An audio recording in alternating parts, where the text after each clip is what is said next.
Car जी। Sir साहब sir जी। क्या नाम है जी आपका? मेरा नाम मंजू वर्मा है। मंजू जी, आप कहाँ से हैं? मैं ग्राम तोहड़ा, जिला रायपुर, छत्तीसगढ़ से हूँ। संत रामपाल जी महाराज से नाम दीक्षा आपने कब ली? मैं 9/9/18 को संत रामपाल जी महाराज से नाम उपदेश ली हूँ। संत रामपाल जी महाराज से नाम दीक्षा लेने से पहले आप क्या भक्ति साधनाएं करती थीं? संत रामपाल जी महाराज से नाम दीक्षा लेने से पहले मैं बचपन से ही संत आसाराम जी बापू से नाम दीक्षा, सरस्वती मंत्र का नाम दीक्षा ली थी और उनका जाप कर रही थी। और उसके बाद जब बड़ी हुई तो क्लास 6 में गई, तब से मैं नवरात्रि का उपास चालू की थी। उसके बाद मैं दोनों नवरात्र करती थी। उसके बाद थोड़ी और बड़ी हुई, उसके बाद मेरे कोई बोला कि अघन में जो बृहस्पति होता है उसका उपवास करने से सब ठीक होता है बोल के फिर मैं अघन का व्रत करना चालू की। उसके बाद कोई महाराज बोला मेरे को कि आप 12 महीना अघन का उपवास करोगे तो बृहस्पति भगवान सब ठीक कर देते हैं बोल के। तो फिर मैं बृहस्पतिवार का व्रत करना चालू कर दी थी सर जी। उसके बाद क्या बोलते हैं, मेरा शादी हुआ तो शादी में मेरा गायत्री परिवार से जुड़े लोगों से हुआ। तो हमारे गांव में गायत्री परिवार का जो यज्ञ होता है वो 108 कुंडी ऐसे कुछ यज्ञ होता है सर, उसमें हम लोग यज्ञ में जाने लगे। फिर मेरा वहाँ भी गायत्री मंत्र से मैं नाम ली थी, फिर वहाँ भी पूजा भक्ति करने लगी थी। और मेरा भक्ति ऐसे था सर कि जब तक मैं दुर्गा चालीसा का पाठ नहीं करती थी तब तक मेरे को नींद नहीं आता था। जब मैं दुर्गा चालीसा का पाठ करती थी तभी मेरे को नींद आता था। फिर क्या कारण बना कि आप संत रामपाल जी महाराज की शरण में आई? रामपाल जी महाराज की जीने की राह पुस्तक बहुत ही अच्छी सर, उसको मैंने एक दिन में पूरा पढ़ लिया। वो पुस्तक पढ़ने के बाद मेरे मन से जो बेटी बेटा का भेद था वो पूरा निकल गया। उसके बाद सर क्या बोलते हैं, मेरी जो दूसरी वाली बेटी हुई थी उसका तबीयत 1 महीना तक बस ठीक था। उसके मतलब जस्ट 1 महीना हुआ उसका तबीयत खराब हो गया। तो हम लोग रायपुर के पराग हॉस्पिटल में एडमिट कराए सर। उसका पूरा यहाँ पे जो यहाँ पे बच्चों लोगों का टप टप करता है सर का, वो पूरा अंदर बैठ चुका था। तो हम लोग तुरंत हॉस्पिटल में लेकर गए तो डॉक्टर बोले मरना था क्या, बच्चों को मार डालोगी, इतना लेट कर दिए लाने में, इसका सर पूरा ये हो गया बोल के। फिर वो बोले कि चलो इसका रिपोर्ट वगैरह कराओ, एक्सरे वगैरह कराओ बोल के। तो बच्चे का हम लोग एक्सरे करवाए सर। तो एक्सरे ला के दिखाए तो डॉक्टर बोला कि इसके सीने में कफ जमना चालू हो गया है और इसको निमोनिया हो गया है। अब इसका दवाई को आपको जब तक ये 7 साल नहीं हो जाती तब तक इसको आपको हर 15 दिन में 700 का एक इंजेक्शन आएगा, वो इंजेक्शन को लगवाना पड़ेगा बोल के। तो हम लोग बहुत चिंता करने लगे सर। एक तो हमारे पास ना घर है ना कुछ है, हम लोग खेत भी नहीं है और जो चल रहा है वो भी मुश्किल से चल रहा है, कैसे करेंगे बोल के। फिर भी हम लोग कर रहे थे सर इंजेक्शन वगैरह। चलो बच्चा है, अब अपने किस्मत में जो है परमात्मा जो भी लिखा है हम लोग को इसका शायद हम लोग कहीं इसके ऊपर ऋण रहा होगा अगले जन्म का बोल के हम लोग उसका इलाज करा रहे थे सर, जैसे भी हो बच्चा हाथ आ जाए बोल के। तो उसके बाद वहाँ से छुट्टी हुआ है हॉस्पिटल से 1 हफ्ते के बाद। उसके बाद फिर जैसे घर लाए सर उसका उल्टी दस्त और बुखार सब चालू हो गया।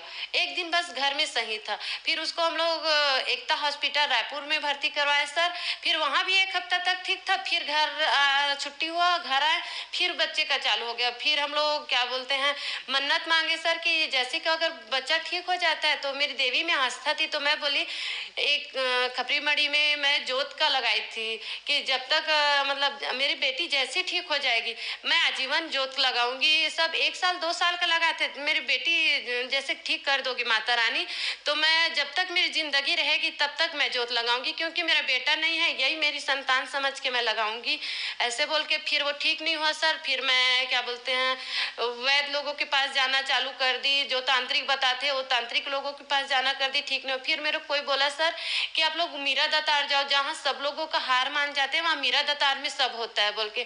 फिर हम लोग वहाँ गए सर, 1-2 दिन तक तो ठीक था, फिर आए फिर चालू हो गया वही प्रॉब्लम बच्चे का। तो फिर हम लोग वहाँ रूम लेके रहने लगे, हफ्ता हफ्ता वहाँ रूम लेके रहते थे, चादर चढ़ाते थे, वो गेहूं तौल के जो बराबर दान किया जाता है, हम लोग गेहूं वगैरह भी दान करने लग गए मजार में। फिर भी बेटी का तबीयत ठीक नहीं हुआ, फिर हम लोग हताश हो गए थे सर। और फिर जो उनके हमारे मिस्टर जी के दोस्त हैं गुमान भगत जी, जो संत रामपाल जी महाराज से उपदेश है वो हम लोगों को बोले कि तिल्दा में कुर्मी बोर्डिंग में सत्संग रखा हुआ है, आप लोग आ जाना, जैसे कि आपको ज्ञान समझ में आएगा तो जुड़ लेना, नहीं तो आप लोगों को जो रास सही लगे वो कर लेना, आप लोग एक बार नाम लेकर तो देखो, इसमें सब ठीक हो जाते हैं बोल के। संत रामपाल जी महाराज का सत्संग सुनने के लिए तिल्दा में कुर्मी बोर्डिंग में जहाँ सत्संग था वहाँ हम लोग गए। तो वहाँ हमारे भगत जी नाम लेने वाले थे। मैं सोची की थी कि मेरी गुड़िया अगर ठीक हो जाएगी उसके बाद मैं नाम लूंगी, पहले मेरे पति देव नाम ले ले, मेरी गुड़िया ठीक हो जाए फिर नाम लूंगी। फिर वहाँ गई सर, वहाँ पे सत्संग लगा हुआ था। फिर वहाँ सत्संग में जाके हम दोनों ने संत रामपाल जी महाराज से नाम उपदेश ले लिया। सत्संग में गए तो मैं बोली थी कि मेरे भगत जी मेरे पति देव नाम लेंगे, मेरी बेटी ठीक हो जाएगी फिर मैं नाम लूंगी। फिर मैंने वहाँ जाके सत्संग सुना, मेरे को सत्संग अच्छा लगा और सब भगत लोग वहाँ चर्चा करने लग गए कि मेरे बच्चा एक ट्रक से जा रहा था, ट्रक आ रहा था सामने से, मेरे बच्चे को परमात्मा ने बचा लिया। फिर वैसे सब लोग भगत लोग चर्चा कर रहे थे, मैं चर्चा सुनी तो मेरे को लगा जब इसके बच्चे को बचा सकते परमात्मा तो मेरे बच्चे को क्यों नहीं बचा सकते, क्यों ना मैं भी नामदान ले लूं बोल के। तो हम दोनों ने नामदान ले लिया। वो बोले कि आप परमात्मा से अरदास लगाओ, परमात्मा सब ठीक कर देते हैं। तो हम लोगों ने गुरुजी संत रामपाल जी महाराज से अरदास लगवाया। फिर जैसे अरदास लगवाया सर जी, फिर हम लोग को बेटी का तबीयत ठीक हो गया। संत रामपाल जी महाराज से नाम दीक्षा लेने के बाद क्या आपको लाभ भी मिले? जी सर जी, बहुत सारे लाभ मिले हैं, परमात्मा ने अनगिनत लाभ दिए। उसमें से पहला है मेरे सर में दर्द रहता था सर जी, जैसे मेरे सर में दर्द चालू होता था आंख के सामने अंधेलापन छा जाता था, मैं कुछ नहीं देख पाती थी और उसके साथ में उल्टी भी चालू हो जाता था, मैं कुछ खा पी भी नहीं पाती थी। तो डॉक्टर के पास जाते थे, गाँव के पास के डॉक्टर में जाते पड़ोस के, तो डॉक्टर बोलता था कि आप हर 2 दिन में आ जाते हो, आपको हर 2 दिन में इंजेक्शन लगता है फिर आपको ठीक लगता है, क्या करें हम, मेरे से नहीं संभल रहा है बोल के। तो मेरे भगत जी बोले कि चलो आपको बाहर ले जाते हैं बोल के। तो मेरे भगत जी ओडिशा में खड़ियार रोड है वहां लेकर गए, वहां के डॉक्टर के पास। तो उनको बताया कि मेरे सर में दर्द रहता है, आंख में अंधेलापन छा जाता है और उल्टी होता है बोल के। तो डॉक्टर बोले कि आपको ये सर दर्द, उल्टी और आंख में अंधेलापन ये सब ब्रेन ट्यूमर की निशानी है, आप सीटी स्कैन करवा लो नहीं तो आपका मस्तक फट जाता है, जैसे ब्रेन ट्यूमर ब्रेन में बढ़ जाता है। तो फिर हम लोग रोने लग गए सर जी कि हमारे पास तो इतना पैसा नहीं है, हम लोग सीटी स्कैन कैसे करवाएंगे, कैसे अपना इलाज करवाएंगे, हमारी स्थिति बहुत खराब हो चुकी है। फिर मेरे सर में वो बोले फिर ब्रेन ट्यूमर है बोल के। तो हम लोग, मैं भगत जी चिंता करने लग गए कि हमारे पास इतना पैसा नहीं, सीटी स्कैन कैसे करवाएंगे और इलाज कैसे करवाएंगे। परमात्मा सदगुरु संत रामपाल जी महाराज के शरण में अरदास है। परमात्मा से अरदास लगाते ही भगत जी परमात्मा का आदेश आया कि कबीर परमात्मा दया करेंगे, आप अपने भक्ति की मर्यादा में रहो और भक्ति करो बोल के। फिर मेरे सर का दर्द ठीक हो गया सर जी। मेरे जिस कारण से हम लोग नाम लिए थे मेरी बेटी, तो उसका परमात्मा संत गुरु रामपाल जी महाराज से अरदास लगवाने के पास उसका निमोनिया था वो ठीक हो गया। तो परमात्मा के दया से हम लोग का जो भारी खर्चा था, जो जिंदगी भर हम लोग को इंजेक्शन लगवाना था 7 साल, उसके बाद में उसको खाने पीने का परहेज करना था, उससे परमात्मा ने हम लोग को मुक्ति दिला दिया। और मेरी बेटी भी अभी नाम उपदेश ले चुकी है, 4 साल की है, वो भी परमात्मा की भक्ति में लग चुकी है। हमारा इलाज करवाते करवाते पूरा सर में कर्जा चढ़ चुका था, तो मेरे भगत जी ने 2 लाख रुपया बैंक से लोन लिया हुआ था। तो हम लोग का तबीयत जैसे खराब हुआ तो आधा 50,000 बस पटा था, 1.5 लाख बाकी था। तो क्या बोलते हैं, बाद में जब जैसे परमात्मा के शरण में आ गए हम लोग, तो बैंक का पैसा पटाने के लिए सोचे, तो वहाँ बैंक में गए सर जी, तो बैंक वाला मैनेजर बोला कि आपका बैंक का पे फीस और जो ब्याज जो होता है वो करके आप लोगों का पैसा 2 लाख हो गया है बोल के। फिर हम लोग वही भगत जी और मेरे पति जो है और मैं दोनों परमात्मा से, वही सदगुरु रामपाल जी से महाराज से अरदास करने लगे कि हे मालिक हमारे, अब हम लोग कुछ नहीं कर सकते, जो कर सकते हो आप ही कर सकते हो, हमारी आर्थिक आमदनी आपको ही पता है और आप देने वाले हो दाता, आप जो करोगे। फिर जैसे हम लोग प्रार्थना किए सर जी, बैंक मैनेजर बोला कि आप लोग इतनी परेशानी बता रहे हो तो बैंक मैनेजर के पास इतना पावर होता है कि मैं आपका पैसा आधा करवा सकता हूँ। परमात्मा संत गुरु रामपाल जी महाराज की दया से वो हम लोग को जो 2 लाख का लोन था वो 1 ही लाख में पटाना पड़ा, ये तो लाभ हुआ। उसके बाद सर जी हम लोग को पास घर नहीं था, घर है जो टूटा फूटा है, हमारी स्थिति ऐसी कि गांव में सब हंसते कि ये लोग के जो छप्पर टूट जाए वो बनवाने की औकात नहीं तो घर कहाँ से बनवाएंगे। तो मालिक से हम लोग अरदास किए थे, परमात्मा संत रामपाल जी महाराज से किए कि परमात्मा हमारे पास घर नहीं, हम लोग कैसे रहेंगे, हम लोग को घर बनाने। परमात्मा बोले कोई बात नहीं बेटा, भक्ति करो, परमात्मा सब करेंगे। तो परमात्मा की दया से गांव में बहुत विवाद था सर जी जमीन के, हमारे जमीन में, फिर भी हम लोग का जमीन मिल गया और घर बनाने का काम हम लोग न्यू डालने का चालू कर दिए सर जी। तो मेरे पास पैसा नहीं था मजदूर के लिए देने के लिए 3,000 रुपये, तो मैं परमात्मा से अरदास की सर जी। तो मैं दिन भर परमात्मा से अर्जी करी थी, परमात्मा मैं क्या दूंगी, शाम को पैसा मांगेंगे बोल के। तो घर के अलमारी में सर जी मैं सामान रखती थी, राशन सामान, उसमें मैं सामान निकालने के गई शाम को, तो सामान में सर जी मेरे को 3,000 रुपये परमात्मा जी रख के गए हुए थे। मेरी परमात्मा इस तरह से आर्थिक लाभ दिए भगत जी। और एक लाभ ये हुआ है सर जी कि मेरी जो माँ है वो जब मैं हुई नहीं थी तब से मेरी माँ यहाँ, वो जो यहाँ पर मंजन फैक्ट्री नशा वाले करने का होता है उसमें काम करने जाती थी, तो वो भी करती थी नशा। तो उसको बोलते थे माँ छोड़ दो, एक गंदा चीज है, हमारे गुरु जी मना करते। तो मेरी माँ बोलती थी नहीं बेटी नहीं होगा बोल के। तो हम लोग बोले कि हमारे परम पूज्य सदगुरु रामपाल जी महाराज से नाम लेने के बाद नशा और बीमारी सब ठीक हो जाता है। जब हम लोग इतने मुश्किल से निकल गए तो आप क्यों नहीं ठीक हो सकते हो बोल के।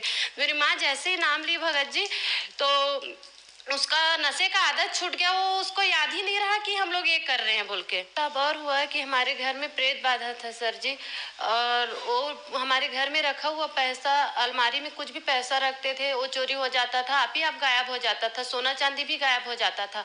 तांत्रिक लोगों के पास जाते थे तो वो बोलता था कि आपके घर में मसान छोड़ दिया है, मटिया जो आपके जैसे दिखता है, और किसी तांत्रिक के पास जाते हैं तो आपकी सास को आप ही दिखते हो बोल के। तो इस नाम से हमारे घर में सास बहू में बहुत ज्यादा कलह रहता था। मेरी सास बोलती थी कि पैसा और जेवर तुम चुरा रहे, तो मैं बोलती थी सर जी कि एक औरत के लिए पति और बच्चे से ज्यादा कुछ भी मूल्यवान नहीं होता। मैं अपने पति और बच्चे का कसम खा रही हूँ, मेरे पति जिंदा रहेंगे तो मेरे पति कितना भी पैसा कमा के मेरे ऊपर डाल देंगे, मैं सब चोरी करके क्या करूंगी बोल के मैं बहुत रोती थी। इस नाम से हमारे घर में बहुत झगड़ा होता था। और तांत्रिक बोलते थे कि आप लोग जो झगड़ा होते हो वही वो जो आपके घर में प्रेत है उसका भोजन होता है, जैसे आप लोग झगड़ा कर रहे हो वो बढ़ते जा रहा है बोल के। तो तांत्रिक बोला मैं 10,000 लूंगा, आपके घर से निकाल दूंगा। हम लोग बोले चलो ठीक है निकाल तो दो बोल के। तो वो आया सर जी और रात में आया और निकाला, बोला कि आपके घर में बहुत पहले से दबा हुआ है, जब आपसे शादी हुआ था तब 3 महीने से, तो यही आपको परेशान कर रहा था, यही आपके जो शरीर में भी परेशानी कर रहा था, मेरी बड़ी गुड़िया के शरीर में भी वही प्रेत बाधा के कारण परेशानी हो रहा था, भगत जी के सर में भी वही प्रेत परेशान कर रहा था, और मेरे ऊपर भी मेरे मुंह कान ऐसे मोड़ उड़ रहा है, इस टाइप का दर्द देता था सर जी। तो फिर वो उसमें ठीक नहीं हुआ, तांत्रिक लोगों के पास जाते जाते थक गए, मीरा दतार में जाके थक गए, मुसलमान लोगों के दरगाह में जाके थक गए। फिर हम लोगों ने संत रामपाल जी महाराज के शरण में आके अरदास लगवाई। नाम दीक्षा लेने के बाद हम लोगों के घर से प्रेत बाधा भी दूर हो गया। परमात्मा के दया से हम लोग घर में बहुत सुखी हैं।